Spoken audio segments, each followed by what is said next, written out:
If you are interested in supporting this podcast and at the same time getting all my episodes ad-free, then please head to my website, 3dprintingbasicspod.com. Again, that's 3dprintingbasicspod.com. There you can find all the links to support me, my affiliate links, and as a perk, you can get all my episodes ad-free if you subscribe on Patreon, Spotify, or Apple Music. Again, all my links will be there, as well as a contact form if you have any questions. Thank you, and I hope you enjoy this episode. Hello, and welcome to 3D Printing Basics. This is episode number 44, and in this episode, I have another interview for you guys. I'm interviewing Matt and Anjuli from My Mini Factory. Matt, Anjuli, how are you guys doing? Great. Yeah, really good. It's lovely to be here. Thank you for inviting us. Thank you guys. Great to be here. Thank you. Yeah, thank you guys for coming on. I really appreciate it. So My Mini Factory is going to talk about their newest release, their Marble Run Adventures project, which I'm very excited to talk about. But before we get into that, I would just like to jump right into it. So can you guys tell us a little bit about My Mini Factory and what you guys do? Sure. My Mini Factory is predominantly, it is both a marketplace and a community for people to upload STL files for purchase. We have some free files, but it's largely a marketplace where independent creators can upload stuff and have people buy their products with a very specific focus towards the sort of tabletop RPG wargaming sort of side of things. So very much optimized for resin printing, sort of small scale miniatures for, Dungeons and Dragons and that sort of thing. Mm-hmm. That's interesting. So it's like Etsy for file uploads. It seems like it's kind of geared towards the individual lots of creator. Support for smaller creators and artists who want to sell their STLs, their digital files, and we provide a platform for them to be able to do that and to reach new people who are interested in printing and supporting smaller artists. That's really nice. I'm just curious. How did you guys settle on such? It's definitely a niche. It's a niche area to be in with specifically the wargaming stuff. How did you guys settle on something so niche? Well, so I joined the company, about 3 years ago. And by that point, we'd already sort of found our specialization. But my understanding is that My Mini Factory started off being a lot sort of broader. But it just sort of occurred naturally. I mean, what with around about 2016, 2017, the rise of commercially available cheap resin printers, all of a sudden people could start making things at home with, spectacular quality. And I guess, what with the sort of the strength of the materials is sort of, there's not much you can necessarily make with a resin printer. Maybe I'm, coming from a place that's very biased, but it seems like the machines are perfectly poised for making exactly this sort of thing. I mean, if you want something more mechanical, more hardy, then sure, you're going to be looking at ABS and like an FDM printer.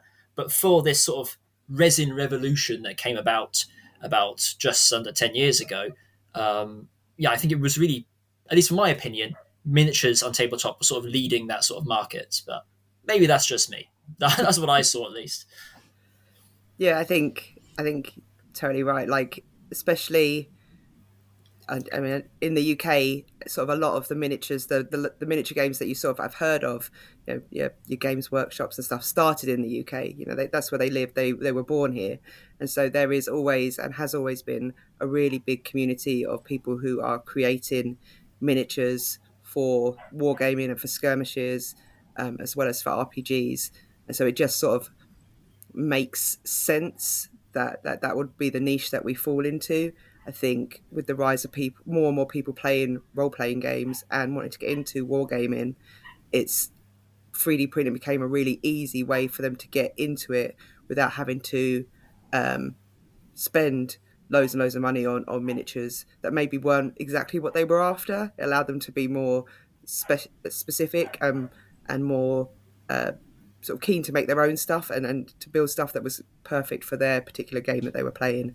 And I think that's how sort of My Mini Factory sort of grabbed that niche, sort of ran with it, and is what it is today. Yeah, I see what you're saying there, and yeah, I see what you're saying there, and I definitely I especially agree with Matt in terms of the SLA printing being pretty much perfect for that. I am somebody who the entire time that I've been in 3D printing, I've been only FDM. I didn't want to get into SLA because I know the post processing techniques and all that just seemed kind of daunting to me. But I did just get one probably a month ago, and I'm absolutely blown away with just the Nice. details. I knew exactly what was coming, and it still blew me away. The high quality details. I've already done some figurines for customers, and it really is astonishing how something so cheap can create something with such high quality detail. And that's something that's perfect for things like figurines and for the gaming community for sure. All right, so with that being said, I did want to ask each of you, what is your personal experience in 3D printing? I do like to talk about, since my audience is mostly hobbyists and not a lot of people in the professional space, I would like to ask you guys what your personal experience is. Do either of you guys own 3D printers? How did you guys get started working at this company? You know, that kind of thing. Yeah, well, I mean, so I This episode is brought to you by PCBWay. Ready to take your electronics projects to the next level? PCBWay offers everything you need, from custom PCBs to 3D printing and even CNC machining, all under one roof. They're trusted by engineers and makers worldwide for their exceptional quality and fast turnaround. And here's a special deal for listeners of 3D Printing Basics.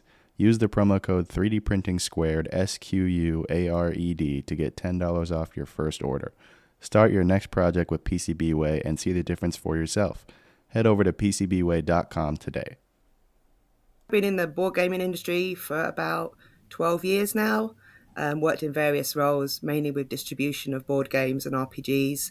I've known My Mini Factory since its inception in like 2013. So at the time, I was a bit of an influencer. I'm not anymore. It was far too stressful. But I was at the time, and I did when My Mini Factory first launched. I did a lot of stuff online for them on my own, like YouTubes and Twitch channels and things. And so I've always had a bit of a working relationship with them. And then working in various jobs that I've been with for sort of large companies like Asmodee, and working with IP such as like Marvel and Ubisoft, when I was approached by one of the CEOs for My Mini Factory to come and to work in their marketing sort of department as their head of marketing. I sort of jumped at it because I already knew the company, I already knew the people, and I knew My Mini Factory sort of mottos and their sort of ethos, and I knew that it went well with my own beliefs. And so it was a no-brainer for me to come over to My Mini Factory. And I've been 3D printing for ever. It feels like forever since those first ones came out. I've always been very interested in it because of the way that it sort of changed the board game industry and its possibilities to change the board game industry. I own a couple of printers and I paint models and enjoy it very much. Nice. I For give you a lot of myself, props. I, No, sorry. Go ahead, Matt. Oh, sure. So for myself, back in the day, I was very big into cosplay and Comic Cons and conventions and making all that sort of stuff. And so, you'd be making your own props and you'd be like whittling foam and painting stuff and applying layers of papier mâche and sort of doing everything that you can with what you can get on the internet or at your local DIY store to try and make props. And I had a friend of mine, like about 10 years ago when I was at uni, who had a 3D printer. And, I'd always go in his house and see it. I thought that was really cool. And so eventually, I think I took the plunge in about 2016, got my first FDM printer and started, making all these cosplay props. And all of a sudden, my friends were like, oh, cool, you've got a 3D printer. Someone in our friendship group finally bought one. So then I was making lots of props for friends.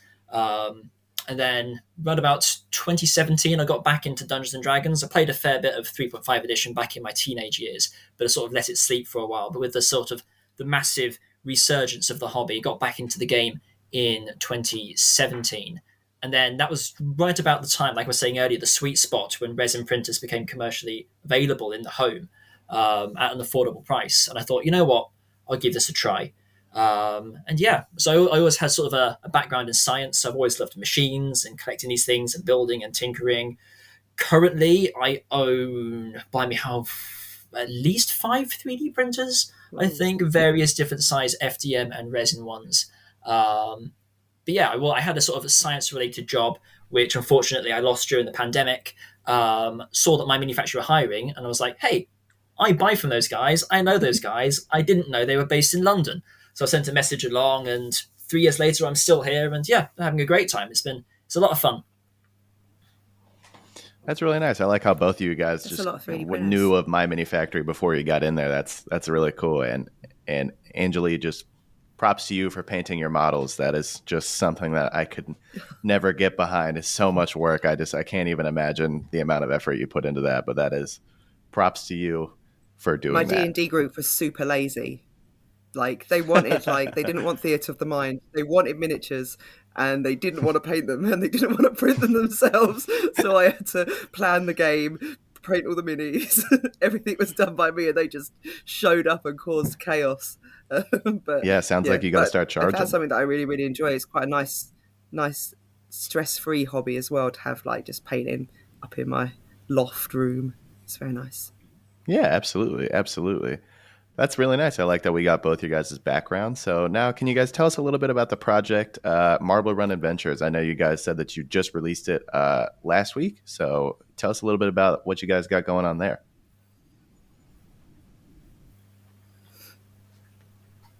Do you want to take this one, Matt? Yeah, And sure. I'll jump in after. So Marble Adventures is sort of at a high level. It is a modular, fully 3D printable marble run game. It's brought to us by the same people that made Dungeon Blocks, which is a very successful product that launched before. If you haven't seen it before, I'd highly recommend checking it out. It's a very similar thing where it's a modular sort of dungeon builder for Dungeons and Dragons. It's got a really elegant system with like a basic grid, and you have these uniform little blocks with the same sort of universal connectors, and you put it together, and it's almost like Lego in a way. But and you can print a great big bucket of these parts and mix it up and make thousands of different dungeons, and they have different tile sets. Where there's like dungeons, there's sewers, there's a marketplace. So it's the same studio that made that. What set Marble's Adventures apart from other similar marble runs, apart from being entirely 3D printed, is that it is very heavily themed. You see a lot of Marble Run toys on the market at the minute, and it's very sort of sterile white tracks with sort of silver metal rollers and maybe one color, maybe two if you're particularly lucky. Whereas because this team firmly have their grounding in sort of fantasy and adventure products, the first wave has a really exciting sort of Aztec jungle, sort of Indiana Jones vibe. So you can very much imagine how that plays in nicely with the Marble Run sort of genre. You imagine sort of Indiana Jones with that famous boulder sort of rolling down the hill. It's exactly that sort of thing. So rather than being just, hey, let's make a really cool and convoluted track, you've got an actual sort of like a narrative, a story that sort of goes with it. It runs through temples, it encounters spiders, snakes, rope bridges, traps, built-in mechanical features. Yeah, Anjali, do you want to pick up from there? Yeah, so I think some of the key things are, as Matt was saying, these sort of stylized blocks that come with it. So it's not just about building just a really long marble run and watching the marble run down. There's the possibility to play against other people in your family, in your friend group. There's the idea that you can make these runs with traps that you put in, so it stops people's marbles from getting to the finish line. There's a lot of like competitive play available for it, but also you can just build the longest, coolest run that you want to. It's also compatible with the dungeon blocks that are made as well. So if you want to incorporate this sort of thing into your D&D game, into any of your other RPG games, you can do that very easily with the other blocks that are available. So it's not just a marble run, it is also available for people who've already are into building their maps on their tables and having that sort of immersive gameplay. And yeah, I think that's one of the for me that's like one of the coolest parts is that they've got like these really cool like spider webs, so that the marbles will bounce onto them and they'll bounce off. There's like little traps that you can put down, and so there's loads and loads of different ways that you can play this game, not just let's build a marble run. And there's the sort of the added bonus that you can always have as much as you want. So you can say, okay, I want to have I just want to have a small run that I play with my kids, and you can just print off exactly what you need for that run. You don't have to print off any more, no less. But if you then want to expand on it, you can go back to your printer within a day. You've got more to expand on it. I think that's really a fun and unique way, and something that board games don't have. Obviously, you want an expansion for your board game, you've got to wait for it to be created by someone, or you've got to go down to a game store and you've got to buy that expansion that exists. Here, you can expand as long as you've got enough filament at home. You can expand on your marble run whenever you want to, and you can also paint them if you're into painting. You can paint these things as well. You know, they're very thematic, so they'll make lovely like scenery as well, and lovely maps for you if that's what you're into, rather than the actual marble run itself. And I think it's a particularly interesting project for us as well, because it's a, albeit a very slight, but it's a slight departure from what we're doing in the minute, which is just miniatures. So before it's very much terrain, scenery, miniatures for tabletop gaming, whereas this feels sort of like a first step sort of into the toy industry. As I mean, yes, okay, sure, Dungeons and Dragons wargaming is still under the overarching sort of hood of toys. This is more of a sort of a classical interpretation of what a toy is. It's showing that, hey, there is more you can do with 3D printing. And yeah, it's a really interesting step, I think, for the future of toys generally. Like, we've already revolutionized tabletop RPGs. Why not more mechanical board games as well? Like, this could be the start of a really interesting trend, we think. Yeah, and Yeah, when we I say just like wanted to toys, definitely. obviously it's for kids, it's family based, but it also sort of taps into, for people of a certain age, me 40, remembering the 80s and the 90s, and having those marble runs as a kid, and have that, you know, that was like a cool Christmas present to have.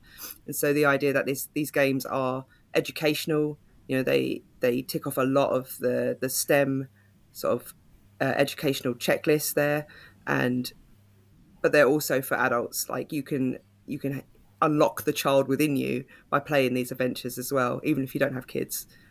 I play it. I've been printing some off, and I've been playing it. I have no children, so I just have to be careful that the dogs don't eat the marbles. Yes, absolutely. That's a big thing. And I definitely, sticking to thinking about what Matt said, the biggest thing for me when I took a look at this Marble Run adventure was the heavy theme. I definitely liked how it had like definitely like an Indiana Jones theme, a jungle theme.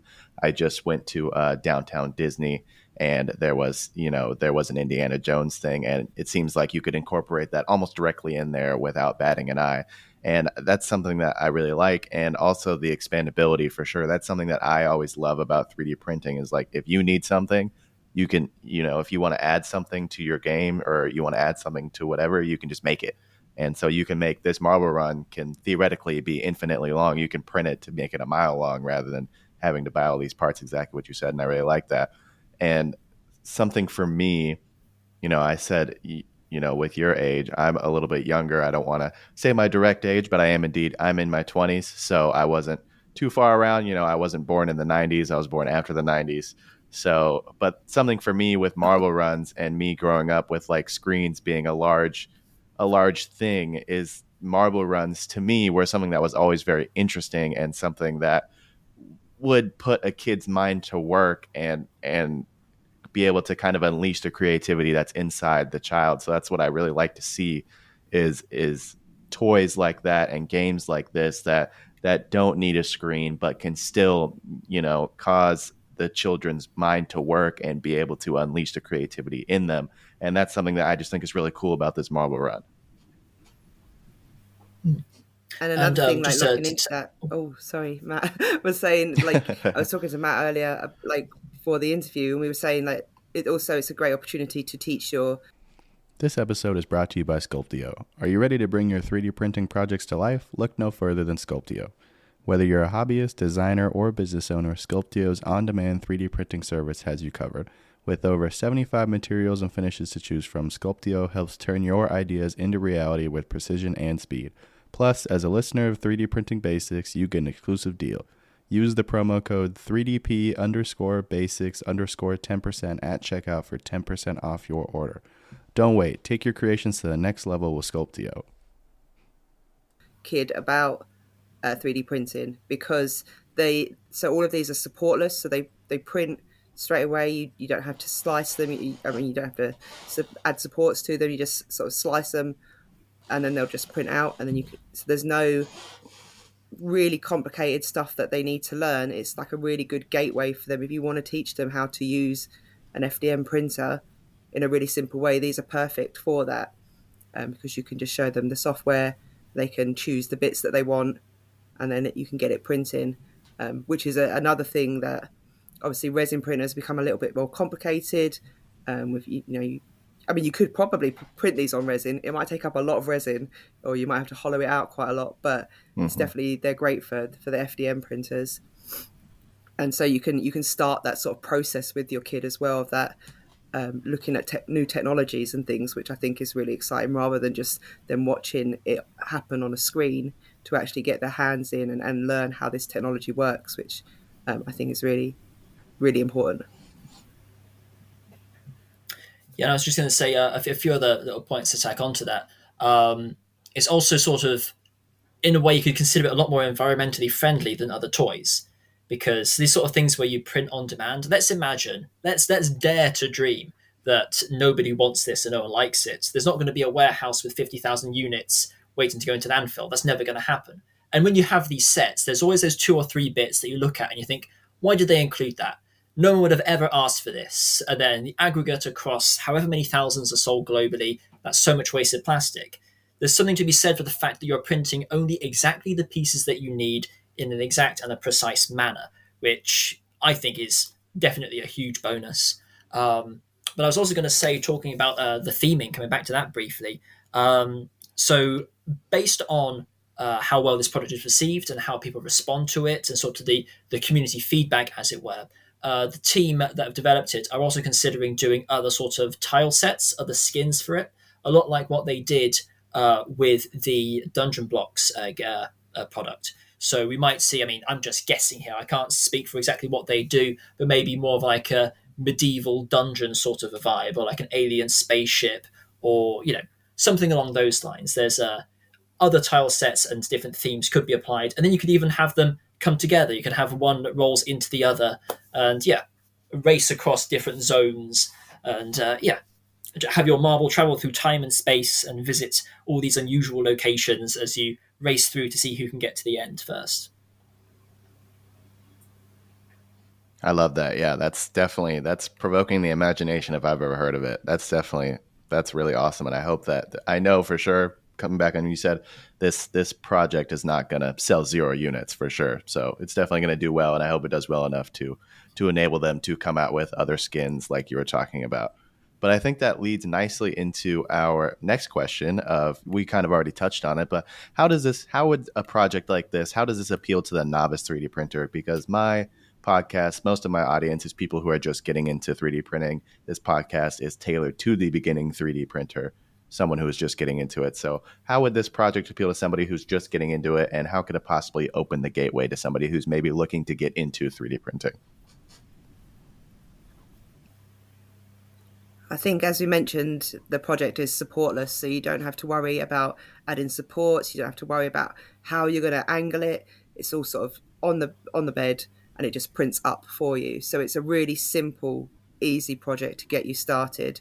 And I think even if you're on a less expensive FDM printer, so you're still going to get really good results from it.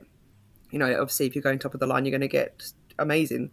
But even at a lower level, so I use like an Ender 3 for all of my FDM printing. I don't go fancy, but I just just upgraded as I've gone with it, and it still gets really, really great results with that. So I think the ease of being able to just pick up, print without having to faff, and then having something to play with is a great project for beginners who are maybe still learning how to do all of the things, like how to angle it, how to add supports. You don't need to worry about any of that.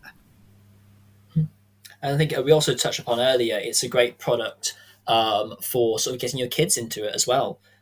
So you can imagine the child might have like access to like the digital catalog of all the different assets. They might design something and they might come and be like, hey, Mom, Dad, I want to make this. I've got this design I've made. I need this part, and this part. And they can learn how to do that very quickly. And with like the recent advances in FDM printing, especially like in 2024 alone, there's been like so many huge leap forwards in FDM printing. It's never been more accessible to people than it is now. Um, yeah, it's a great little project. And another thing, actually, I'll tack on to that, is that if you are printing something particularly large and elaborate in FDM, you don't necessarily have a final product you can play with until the end of a week, let's say. I've just printed a full castle for Dungeons and Dragons. Took me like about 6 days to print, and I'm looking at it and being like, man, I can't wait until day 6 when it's finished. With Yeah. this, after day 1, you have something immediately playable. Like you can just fill one bed. Okay, admittedly, it'll be a very small marble run, but you've got something that you can hand to your kids and be like, here, this is what we've made today. We can play with this today. Day 2, it gets bigger. Day 3, it gets even bigger. And so there's no sort of like waiting, like, Dad, when's it going to be finished? No, it's there. Like straight off the cuff, after your first print, you've got something that is interesting immediately that you want to play with and that you don't want to put down. And with this project, when you back it, so it's running on our Frontiers, which is our crowdfunding platform within our within My Mini Factory. So as soon as you back it and you've paid your money, you get those files. There's no waiting around for the campaign to end in January. You get them immediately. So if you can join up and go to the pre-marketing page now, and you can sign up for the launch on the 16th of December, and then as soon as it launches you can back it, and boom, there you go, those files are there ready for you. There'll be add-ons and stretch goals and things that will come later on, but you'll get all of those files in order to start printing and playing that day. So you can have it on the 16th and you can print every day for 9 days, and you've got to have a massive marble run ready for Christmas Day that you can all play around a table together. And I think that's one of the really cool things about this project is that every day you're going to have more and more stuff available to you, and Christmas is going to be epic with marbles galore. Just on the back of that, so during the Frontier period, which is this product launch, the product will be available at a sort of early bird cheaper price. After that, the price will go up, but if you get it in that first sort of celebration product launch window whilst the Frontier is active, that's the best time to get it for the best price. Nice. Okay. I'll be sure to have a link down in the show notes to link straight to it so that anybody who is listening and is interested in getting it can get a hold of it. And I definitely wanted to add to the whole introducing it to your kids thing. I have a story that can directly relate to this. So my niece, back before I was in an office, I was printing everything out of my house, and my niece would come by and she'd always ask about what I was doing. She really took an interest to the 3D printers themselves. She called them the machines. And so she'd always come home and she'd always ask, where are the machines? Can we look at the machines? And around Christmas time, we printed a lot of ornaments, and she was really interested in the ornaments, but Christmas ornaments, you can't really play with them. You can just hang them. So she lost interest after a little while, but something for like a marble run that you can print off and she can directly play with, I think that's something that would keep them really engaged in 3D printing. And to me, as things go and as it gets bigger and bigger, it seems like kids can, like, for example, she would plan the run and be like, oh, hey, I want a right turn now, or I want a left turn now, or I want to go straight away. And they could kind of plan out their run and create it and kind of game plan everything and imagine how they want their run to look, and then you can tailor it exactly to that, which is just another really cool aspect that I think comes along with this. So that is just something that I felt like I wanted to add. But with that being said, I just wanted to ask you guys, what is your favorite part about the project? I'm sure each of you definitely have one, but I wanted to ask you guys, what is your favorite part? Gosh, so I think Matt will say it, but I really love the theme. So I'm a big fan of Dungeon Blocks. The creator, the studio, their stuff is just really wonderful just to look at, and it is really, really helps with like building that theatre for your D&D games and things like that. So what I'm really looking forward to is just the theme of this one. I know the amount of detail that goes into all of the work that Dungeon Blocks do, and the fact that it's not going to be compromised in any way for Marble Adventures is for me really exciting. Like, I think it looks beautiful. Everything that we printed out so far in like our samples just looks really great. There's like really fun little mechanics that don't involve, everything prints in place. So even things that spin and the traps and things, everything is there. You don't have to fiddle about with little springs. You don't have to fiddle about with little screws or anything. It's all there ready to play. And I just think that's really, really wonderful. And I think, like, for me, it gets me really excited just to like look at it and be like, oh, this is going to be so much fun just to play, and also for me to be able to bring into my other games as well, the fact that I can mix it with the dungeon block stuff that I already have printed, that I can build like these new sort of adventures and things within it, even if I'm not doing the marble run, then is for me my favorite part of the project. It looks really cool, and I know that it's had a lot of like care put into it, and the fact that I can use it with other stuff that I've already backed as well, and that it will grow and there'll be other themes that we can sort of move on is for me the best. I think to echo what Anjali was saying, some of the mechanical parts are really cool. So like the print in place mechanical traps and switches and stuff that can alter the nature of the course dependent on how many marbles have gone through it, I think is very, very cool. But I think one of the biggest draws to this project for me, because I'm stingy and a bit of a tight person, is just the economy of it. Like, you buy the file once and then you can print it as many times as you want. It's sort of like, it's the ultimate sort of economy toy in a way. I mean, sure, you're paying for filament, but if this was a sort of off the shelf, regular retail sort of product, you'd be paying top price every single time for the extra expansion to make it bigger and bigger. This is potentially an infinitely large toy that you're getting for one price. And that's always been the appeal of 3D printing to me, I think. The idea that you can make wonderful things at home for a fraction of the price of what it would cost if you were to get it in a shop, which I've always loved that. And I think for something like this, I think that's just ideal. Another thing like I personally very excited about, we do a lot of like shows and conventions and stuff at like board game shows and things like Gen Con and UK Games Expo and things like that. And like from my mini factory side of things, we can print this out and we can run competitions and stuff. We can print out loads of it and we can have people come over to the stand and engage with this product by saying, okay, build for us, your most inventive marble run, build a massive, the longest one you can build. We can run competitions and we can sort of build that sense of community, which is something that we're very much about. We can have people come together and meet each other and build these really cool games from this starting point, which is very exciting for me in marketing on a very personal note.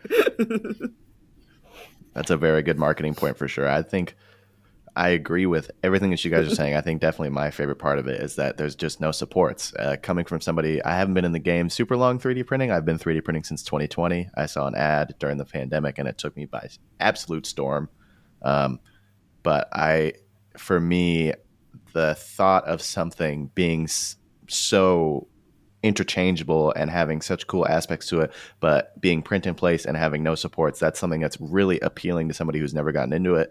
Because I know when I was looking into it, obviously I was watching a bunch of YouTube videos like anybody does, trying to learn more about this particular industry, and just taking the supports off. And even as I go through it now, even so much later, like I really just hate taking supports off things. It really sucks. Sometimes, they stick and sometimes they don't work. And so it's just really cool to see something that's so highly detailed and is going to work immediately out of the box without requiring any kind of supports, just really user friendly. And that's something that I really like to see.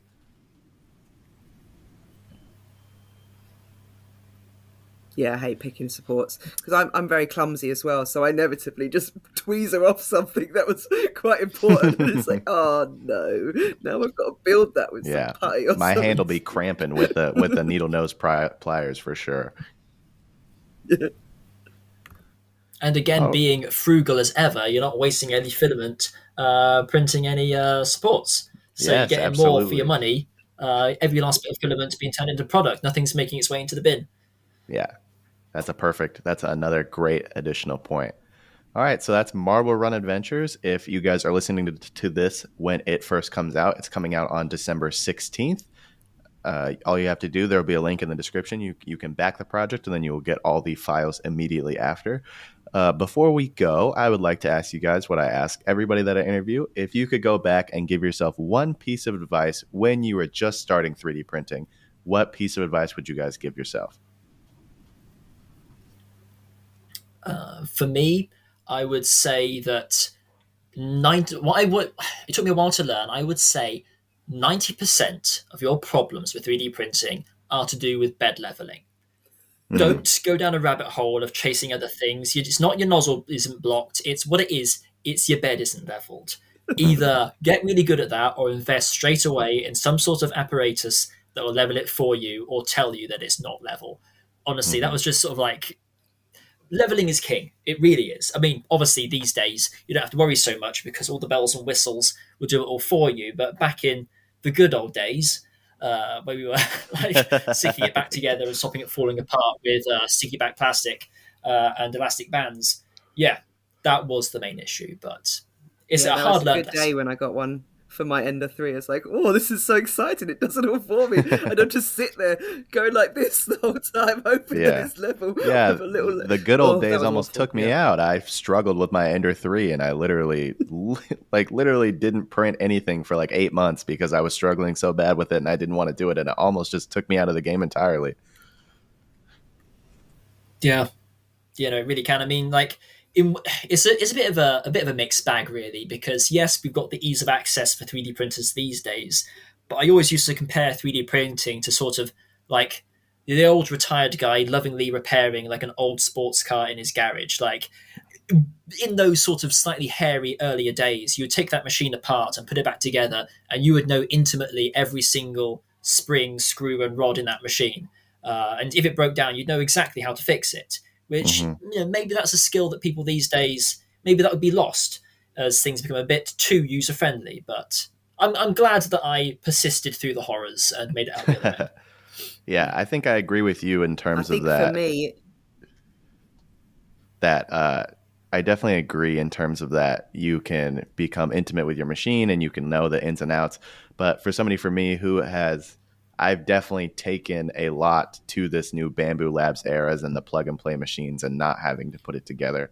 I think it just makes it that much more user friendly, and it really opens up the gateway for somebody because, if you're looking at back in the day when I was looking at it, I was looking at these Prusa kits that were still very expensive, but you had to put it Mm. together. And I think it quite literally took me 2 months to put together my first Prusa because I'm not the most technically sound person in the world. I don't understand electronics. So to be able to buy something and then take it out of the box, especially when you're spending, upwards of $500 and be able to plug it in and play and immediately have it work. You don't have to worry about bed leveling. I do think there is something to be said about that user friendliness. I agree. You definitely may not be able to know how to fix things as good if something goes wrong, but I think there's a nice balance that I think is being achieved right now in terms of being user friendly, but also knowing the inner workings of your machine and how to fix things. yeah. And I think like my piece of advice would be to sort of to understand the capabilities of your machine. So my first machine was like an FDM, but I was trying to print miniatures that just look like a hot mess because you Hmm. don't get any of that detail. You lose all of it. You're trying to print this, 28 millimeter thing, and you're like, well, this doesn't look like a paladin with beautiful armor and a highly detailed shield. It just looks like a Hmm. blob with a blob holding a long blob, and not understanding like that my printer at the time didn't have that capability, and I would have to wait a couple more years for those first resin printers to come on in order to get just even a little bit closer to that sort of level of detail that I was expecting. So I think that would be my main advice to myself, is to just pay attention to what you're printing out and know your machine's capabilities. I think I would have had a lot more fun in the beginning if I understood that I was trying to print the wrong things. And if I'd just gone for other things, I think it would have been much, much better. But yeah, I agree as well that I think some things will be lost in the not in sort of the straight out of the pack models and Hmm. things. my camper van is 33 years old, and so I know intimately how to fix my van because my mechanic does not know how to fix it because it doesn't have a computer built into it. You can't just plug it in. You have to actually know the engine. So I do a lot of fixing of my camper van myself because I've had to. And I would be worried that it would go the same way with a lot more of these more advanced printers. Getting them fixed, having to send them back to someone to get fixed professionally rather than being able to tinker with it and play with it yourself. But also, I'd really like one of those really posh printers, so if someone could send me one, that'd be great. Bamboo Labs. Not a sponsor, but I would love to be. Do it. Please. All right, well, that is just about all we have for you guys today. Thank you again, Matt and Anjuli from My Mini Factory, to come out and talk about Marble Run Adventures. If you guys are listening to this right when it comes out, it is coming out on December 16th. I will have links to everything in the description. Guys, thank you again so much for coming out. I appreciate it. Thank you for having us. Thank you very much. Of course, of course. With that being said, that's all we have for you guys today. Thank you guys so much for listening, and I will talk to you next time.